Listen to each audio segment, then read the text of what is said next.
It was a beautiful, serene day. My sweet daughter held my hand, looking up at me with a bright smile. My loving husband stood beside me, and I felt a deep sense of contentment. But that blissful moment was interrupted when I saw him. "Hey, long time no see," he sneered. It had been years since I'd seen Ian, my ex-husband. He approached us with a smirk that I knew all too well. "Did you have a baby? At your age? An old woman like you." "If I were your age, I wouldn't even think about becoming a mother." "That's none of your business. Leave us alone," I said firmly, trying to walk away. But Ian blocked my path, his eyes raking over me in a way that made my skin crawl. Then, as if he couldn't hold it in any longer, he burst into cruel laughter. "You're old, you know that? How disgusting. And you," he said, turning to my husband, "you're her new husband. You must be out of your mind if you don't know what's good for you. I can't believe you married this old hack." His insults seemed endless. My patience wore thin, and I felt my fists clench in anger. But before I could react, my husband, Wesley, who had been standing calmly beside me, spoke up. "Ian, right?" Wesley said, his voice steady. "Thank you for sharing your thoughts with us. You've given us a lot to consider, and you're absolutely entitled to your opinion. I am Quinn. I met and married Ian while working at a company where he was a section manager, my subordinate. After we got married, I was eager to start a family, but at 34, I struggled to conceive, so I turned to infertility treatments. It was a long, challenging journey, but at 38, I finally became pregnant. The joy of knowing I would become a mother was overwhelming. It was my first pregnancy, and I was aware of the risks at my age. Still, I juggled work and preparing for the arrival of our child with determination and hope. I had countless worries, but the joy and happiness of finally carrying the child I had long dreamed of outweighed them all. I was filled with anticipation, believing I would create a happy family with my child and Ian. But Ian wasn't as sure. Fertility treatments were expensive, and I spent most of my pre-marriage savings on them. The side effects often left me physically unwell, making it difficult to maintain the same workload I had before marriage. So I decided to change jobs. The job change meant my salary was cut in half, but it allowed me to work less and focus more on the fertility treatments with a clear mind. However, Ian grew distant. The truth was, Ian had been attracted to me because I was ambitious and earning well before we got married. There was no sign of marriage in my future at the time, and I was on the path to success at work. He noticed my financial stability, which was his main reason for marrying me. When I told him I wanted to have a baby and subsequently changed jobs to focus on the treatment, Ian was unforgiving. He couldn't accept the shift in our circumstances and the cost of the fertility treatments. Eventually, he handed me divorce papers and left. I was stunned at how quickly our marriage fell apart, but I knew I had to be strong for the child I was carrying. I had to raise her well, even on my own. I explained my situation to my company and worked tirelessly. With the support of my parents, I managed to give birth to my child. When I finally held my baby girl in my arms, I felt like the happiest person in the world. Tears of joy streamed down my face, but the only one happier than me was my new husband, Wesley. I had met Wesley as a business partner at my former company. We had a good professional relationship, and he was genuinely disappointed when I resigned. A while later, we crossed paths again at my current company, where we once again became business partners. Wesley knew about my struggles and was always kind and concerned about me. We had always thought well of each other, and it wasn't long before our connection deepened into something more personal. Before my daughter's birth, I remarried Wesley, and the next few years were filled with happiness. Wesley adored my daughter, Ruby, even though she wasn't his biological child. His care for her was almost overprotective. After I gave birth and fell ill, Wesley insisted that I take it easy. He took on most of the housework and cared for Ruby with a tenderness that showed just how much he cared for both of us. One day, we decided to take a walk in the nearby park. The weather was perfect, and Ruby fell asleep soon after we arrived. As we strolled through the park, I noticed a familiar figure walking ahead. My heart sank. I quickly took Wesley's arm, trying to steer us in the opposite direction, but it was too late. The person had already noticed us and was approaching with a smirk and a nasty smile. "Long time no see," he said. I recognized the voice immediately. "Ian, long time." "Did you have a baby?" he asked, his tone dripping with sarcasm. "Yeah. Got a problem with that?" No, I'm just wondering how an old woman like you could be a mother. That's none of your business. Leave us alone, I replied, trying to remain calm. But Ian blocked my way, his gaze sweeping over me with a look of contempt. Then, as if unable to hold back, he burst into cruel laughter. You're too old to be a mother. It's disgusting. His words seemed endless, and when he glanced into the stroller, his sneer deepened. Your kid, she's ugly just like you. Don't you dare say another word, I warned, my voice trembling with anger. I could tolerate insults directed at me, but when someone mocked my child, it was too much to bear.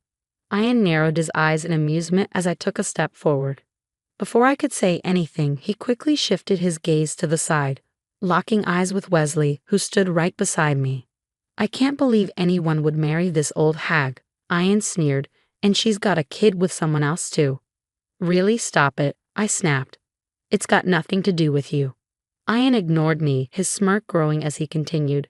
Well, Gwen, you made a lot of money. That's all you were ever worth. Without that, there's no reason anyone would want to be with you. My ex-husband then turned his attention fully to Wesley, inching closer with a devilish grin. In this world, everything is about profit and lust, brother. Only fools who don't understand that end up like Quinn here, quitting her job to have a child.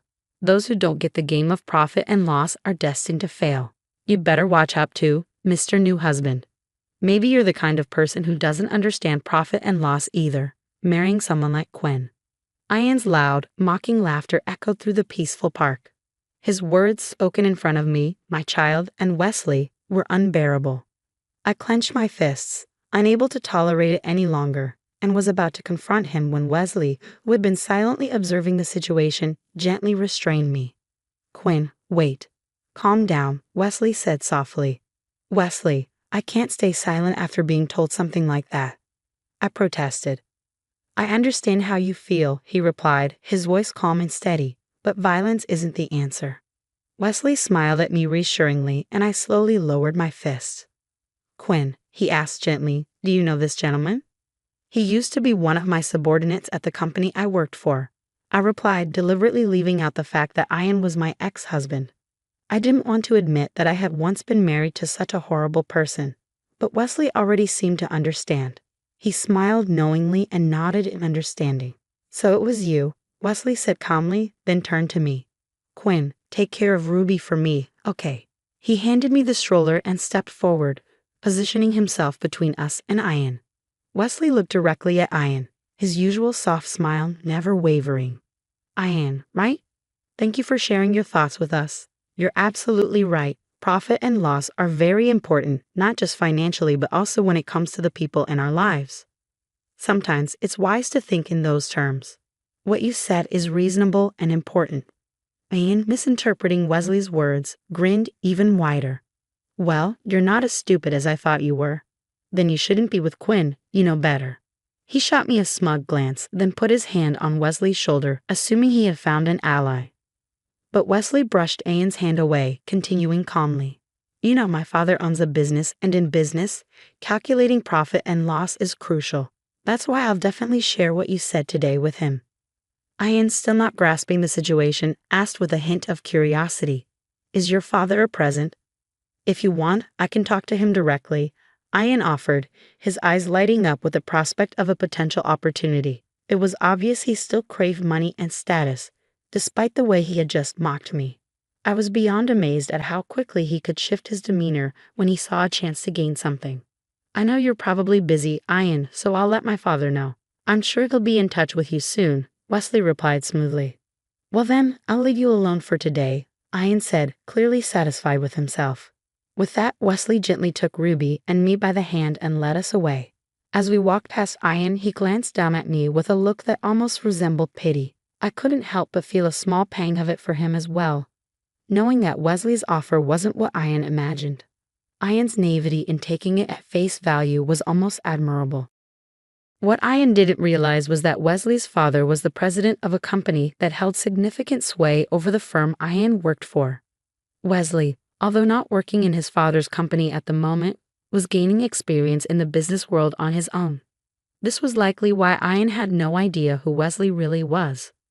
I had only learned about Wesley's background just before we got married, and his parents had been nothing but kind to me. When they found out I was pregnant with my ex-husband's child, they didn't reject me. Instead, they supported me through the challenges of raising Ruby, and Ruby quickly grew attached to them. It was heartwarming to see them play together, forming a bond that only deepened over time. If my father-in-law had heard what Ian said today, I knew there would be serious consequences. And as expected, the very next day, Ian went to work, only to be summoned by his furious boss. The president of the company, who happened to be my father-in-law, had personally complained to Ian's boss, calling him out by name. My father-in-law, well aware of the circumstances surrounding our divorce, was outraged. He wasted no time in making a phone call to Ian's superior, emphasizing Ian's poor attitude and the importance of properly educating employees. Ian had no idea what was coming, and it was clear he had underestimated the situation entirely. My son told me that one of your employees lectured him about the importance of profit and loss. You should carefully consider how much profit or loss you might incur from one person's mistake, my father-in-law had said to Ian's boss. When Ian's boss confronted him, Ian finally realized the gravity of the situation and decided to call me. "Hello, Quinn. I'm sorry," came Ian's voice over the phone. I was taken aback by the unexpected apology.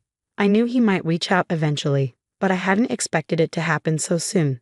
The urgency in his voice was clear as he continued to apologize repeatedly. "I'm really sorry. Please forgive me," he pleaded.